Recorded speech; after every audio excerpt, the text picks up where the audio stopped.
Leaving it. All right, China. Of all the peoples on the earth, the Chinese might have been the most creative and the most inventive. What did they invent? Among other things, porcelain, steel, fireworks, gunpowder, the printing press, the movable rudder, the movable sail. I mean, I once saw the wheelbarrow. I mean, you found wheelbarrows in every home. I mean, also they learned how to get more work out of a horse by putting the harness on his shoulder instead of on its neck. I mean, at one time they tried to wrap the harness around the horse's neck and make the horse pull a load or pull a plow with a.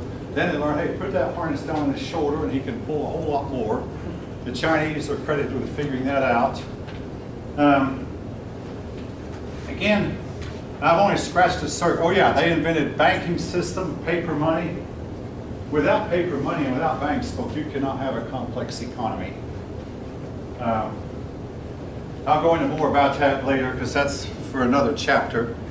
But they were probably the most creative and most inventive people on earth, and their inventions should have made them the dominant peoples of the globe.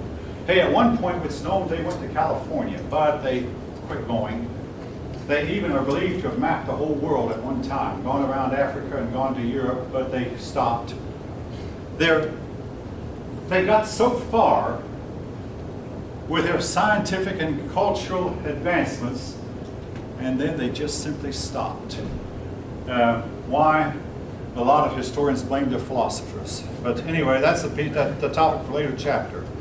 But the beginning of Chinese history, the dawn of Chinese civilization, your book talks about 3 sovereigns who are said to have given the Chinese people their civilization. The one sovereign tamed the ox, another one invented the plow, and so on. I mean, don't worry about the detail. Don't learn the names of these sovereigns. I mean, I'm not going to go into that much detail, but just simply know that the 3 sovereigns are said to have started their civilization. At one time, we believe the civilization started out on the Yellow or Yangtze rivers. They're 2 rivers and spread out. But now we think that their civilization actually started in various locations at once and didn't have a central source from which it fanned out. Now, only a small part of China's land is arable, and I want to teach you that word arable means capable of being farmed.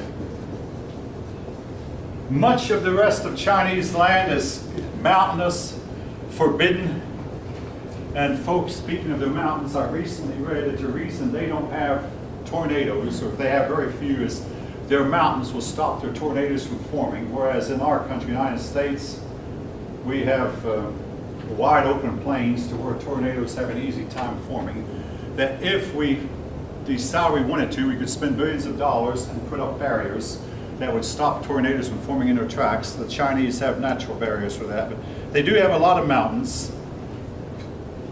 But anyway, they learned how to farm, and then they learned how to farm better, and as they learned how to farm better, it meant that they could develop civilization. They got fewer and fewer people on their farm, and then that meant more and more people would live in the cities, and then people would develop other professions such as weaving, tanning, leather work, and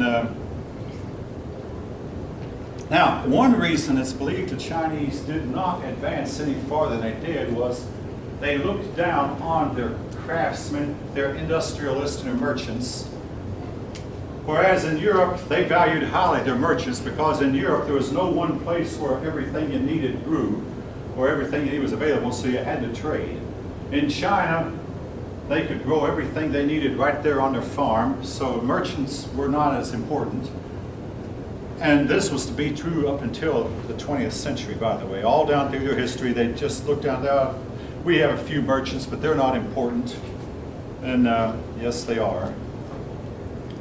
And I want to say this on a personal note. A lot of the stuff I buy anymore is from China. Now you dabble in electronics, a transistor that costs $30 in the United States, you can get from $5 in China. Does anybody here know what I'm talking about? A few heads are nodding, yes. But yeah, they only probably have to wait for it for maybe 2 or 3 weeks. But my son found some memory for his cell phone, ordered it from China, $16 for 64 gig. I said, hey, I might order some of that at that price. And I just might, haven't made up my mind yet, but my wife tells me I have to slow down on ordering. I'm ordering a lot. But anyway, but they can somehow sell this stuff a whole lot cheaper than the United States. All right. Now, the Egyptians and Chinese have a lot in common. And again, you look at any demographic map that shows immigration patterns, even DNA evidence, will show that the ancestors of the Chinese lived in the area around Egypt. Like the Egyptians, the Chinese based their history on their dynasties, except the Egyptians numbered them dynasty 1, 2, 3, 4. The Chinese named their dynasties, which may show the Chinese are more creative. The Chinese spent a lot of time worrying about life after death, just like the Egyptians, and they buried, a lot of time buried their favorite artifacts with them, like the Egyptian pharaohs. In other words, I want to take with me my favorite boat and a bunch of my money, my gold and silver, I want to take with me to the next life, so they'd have it buried with them. And supposedly all this treasure they buried with them would benefit them in the next life. The Chinese emperors did the same thing. Your book shows a picture of, I'm looking at page 69, of an American woman who buried herself inside her automobile, or at least a replica of an automobile. I can't tell if that's a real car or just a replica. The Chinese and Egyptians would bury themselves in their chariots or their boats, all in an attempt to think that they were carrying this stuff with them into their future afterlife. Also, Chinese writing, to me at least, it resembles the Egyptian hieroglyphs.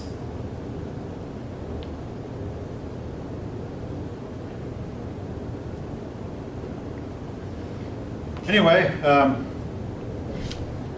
the only dynasty I want you to learn right now is the Han. Well, no, forget that. That's in the next chapter. But anyway, there's one dynasty your book does emphasize is the Shang dynasty. All right. Again, these dynasties would take over at a time of turmoil, and they would last as long as you had a capable ruler. And then when a ruler died and his son proved to be incapable, a new dynasty would frequently come in and take over. Now, they had one dynasty, the Han, that lasted 900 years. Otherwise, the average length of the dynasty was about 100 or 200 years. The Chinese believed that heaven picked a dynasty, and then when that heaven was through with that dynasty, heaven would reject that dynasty and heaven would pick another dynasty.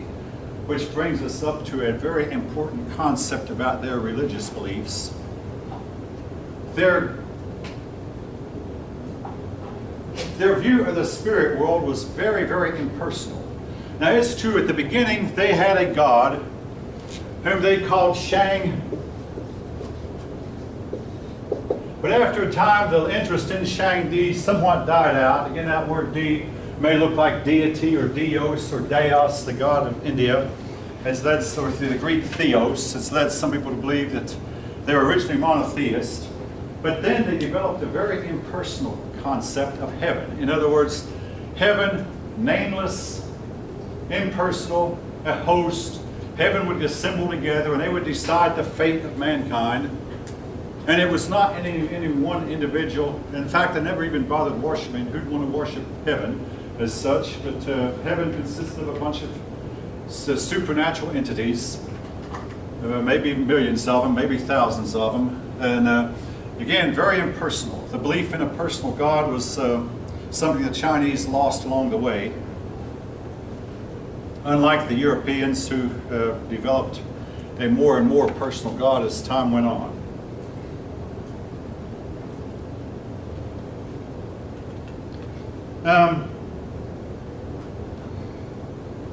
Something else I must mention, and your book shows a picture on page 67, a lot of their artwork was put on bones, and a lot of their writing was put on bones. So again, and some of these bones have come down to us. this was, well, the Chinese are said to have invented paper, but maybe this was before paper was invented, or it might be that paper simply does not last 2,000 or 3,000 years. But anyway, they would write on bones, and it's known that a lot of their writings were done by the emperors to try to determine the will of their gods. In other words, just like Middle Eastern people would open up an animal to try to determine the will of the gods by the color of the intestines. The Chinese would try to determine the will of the gods by looking at a bone and seeing what color the bone was, or what shade of, you might say, what shade of gray, or what shade of off red it was. And they believed if the bone was one way, that was the gods communicating to them that the gods wanted to do this. Again, not a personal God, you understand, just the gods, impersonal. Not a concept, again, of a personal deity.